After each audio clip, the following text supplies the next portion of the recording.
Supreme कोर्टाने फार उघडं करून टाकलं या सरकारला. भारतीय जनता पार्टीला त्यांचे कपडेच काढून टाकून दाखवलं सगळ्या देशानं. उमेदवारी ते नाही, लोक द्यायला तयार आहेत त्यांना, पण तेही हुशार आहेत, ते काही घेतील असं नाही आहे. ते स्वतः ते मानकरी आहेत सिद्धेश्वर मंदिराचे, त्यामुळे त्या प्रेरणेला ते खाली आणतील असं मला नाही वाटत. म्हणजे काय अनुसूचित जातीच्या जागेवर लागल्यानंतर मान खाली येतो असं काय आहे?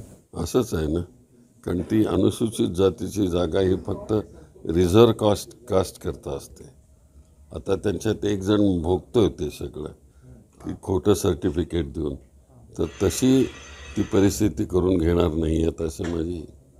आज त्यांची पण एक खतखत सुरू आहे, माड्यातून ती मागणी करतायत, त्यांना मिळाली नाही जागा. काय वाटतंय, ते तुतारी हाती घेतील का? त्यांचं सांगता येत नाही मला, परंतु त्या बिचाऱ्यांची अडचण झाली आहे आजकाल.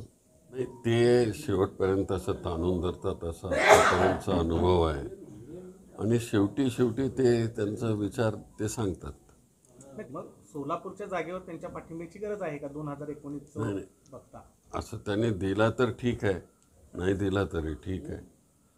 आम्ही काय मागत नाही आता पाठिंबा. ते अनेक लोकांनी अनेकांच्या मार्फत प्रयत्न केला, प्रणिती शिंदे BJPमध्ये या म्हणून, पण त्या काय तयार नाही आहेत.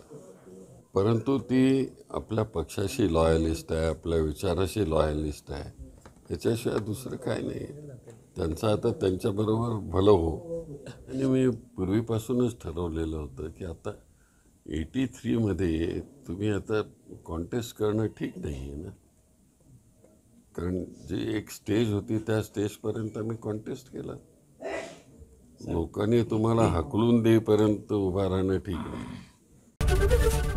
ABP माझा, उघडा डोळे बघा नीट.